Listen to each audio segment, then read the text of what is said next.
Thank you, thank you. So my tradition of how to learn Zohar, that is coming also from Rav Itamar Perlman, that learned from the Rav Baruch Shalom Ashlag, son of Rav Yehuda Levi Ashlag. So he said that even though it seems like there is like meaning in the stories of the Zohar as stories, but it's a big mistake to try to understand as a story, because it's not like the rest of the Torah that you have like pshat, remez, drash, sod, and you can learn it as a pshat, and that will be like simple meaning of that. So the simple meaning, what seems to be like the simple meaning of the Zohar, is meaningless. So so we have to have the tools to understand like what does it mean. If it doesn't mean that, so what does it mean? Okay, so that's something that it's a lot of work to achieve those tools to penetrate to the inner meaning of the Zohar. Is not so simple.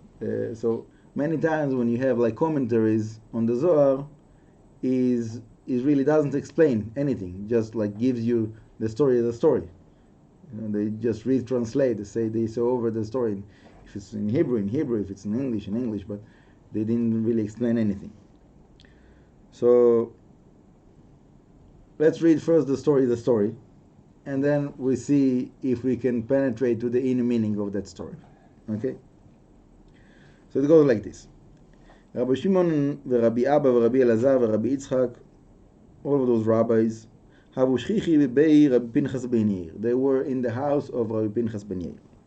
אמר רבי פנחס לרבי שמעון במטותא מנח, please, אנא הוקימנה הלך לעילה ומילך בהתגליה. I want to establish you in the upper realms, and from you to the things will get revealed. What was not given, there was no permission for anyone else. Parashat Ada ima mila chadta, say something new about this parasha. Chukat, para aduma. Marle umaihi, marle chukat Torah. So that's I want you to explain this parasha. Marle ha'ashar chevraya yomru. Marle Rabbi Elazar kum mikiyomach. So he inviting Rabbi Elazar to say over a word of Torah about this parasha. Ima milah chad parasha da chara yomun abatrach. And then the other rabbis will say after you.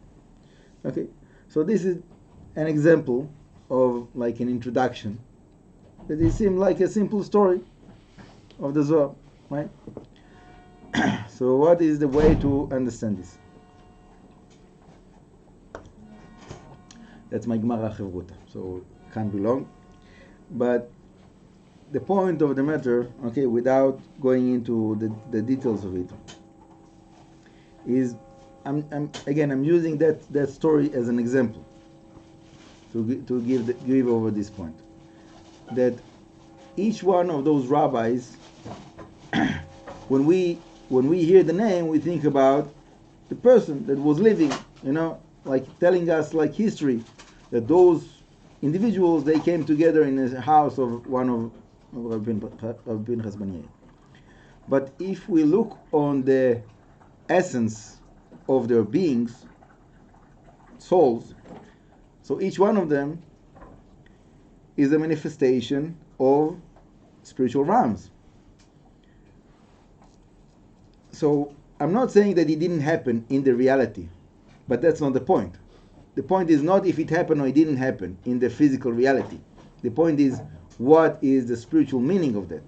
So to understand what is the unity of the qualities of Rabbi Shimon, Rabbi Abba, Rabbi Elazar, Rabbi Yitzchak, that they are all gathering together, uniting in the house of Rabbi Pinchas ben Yair, so it's a whole different understanding.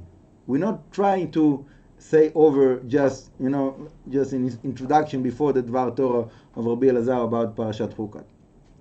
We're trying to say that next revelation that's going to be coming afterwards in the Zohar is, a matter of fact, a result of unity of those souls.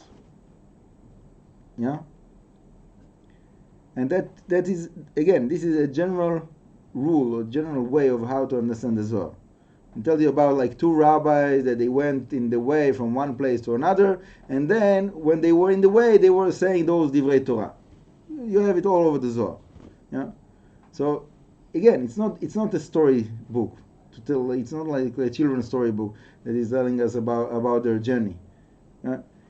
It means that this is a certain soul, this is a certain sphera, this is another sphera, and there's a unity between them, that they go in the way, and the way has a certain reason of why they're speaking Torah in the way or in the house. It has a different meaning. The Torah that is revealed when they're in the way, Torah that is revealed when they are under the tree, Torah that is revealed when they are sitting in a certain house. Each one of them will have a different meaning. So this is the way that we should treat the Zohar in our mind. And I will just finish with this point, that it says in the beginning of the Chaim that someone that is trying to understand the depths of the Zohar, you have to be able to say about the article that he's trying to understand, is that you have to answer, and it brings like a whole long set of questions, that if you're not able to answer those questions, so forget about giving like a reasoning and explanation and elaborating about this article of Zohar. It's like it's not, you don't know what you're talking about if you don't know how to answer those questions of like when that article, is it related to this world, to that period of time, to this period of time, all kinds of different possibilities that according to the answers that you give to those questions, that article of Zohar will have a total different understanding. So what is the way that someone can understand the Zohar? According to that, it's basically impossible, right? Who can do that? So the way that it says there in the Etz Chaim, that first of all is to understand those introductions that the Arizal put. Okay? In other words, all of the Torah of the Arizal, specifically the book of the Etz Chaim, is giving us all the structure of the worlds and so on, is tools how to relate and how to understand the Zohar. So if you don't have that, forget about understanding the Zohar. Yeah. So I said that I will finish with that, but I'll give you another point that my tradition, the main, except of what I said before of Itamar Perlman, so my main tradition of Kabbalah is from Yeshivat Betel. So Rav Getz, the previous Rosh Yeshiva of Betel, he used to say, people think that they can understand the Zohar. The Arizal is a little bit hard to learn, and the Rashash is very, very complex. Or impossible to understand the Rashash. So the Rav Getz, he said, by me, it's exactly the opposite. The Rashash, I feel that I'm like living in his house. I know, like, I know what's going. This is like, it's very, very, I feel comfortable. By the Arizal, I'm like a guest that comes for Shabbat. I'm like a guest. I'm just like I can find my way, but it's like I don't like really feel like that I'm part of the house. And in the Zohar, when I'm coming to learn Zohar, I feel like a poor man that is standing in the doorway. I can't even come in. I'm so embarrassed. I can't how can I say something? So the reason that we have this feeling that the Zohar is fun, it's all kinds of midrashim, stories, it's fun, because we don't understand the depths of it. So we feel comfortable, it's like to make it comparable to this world.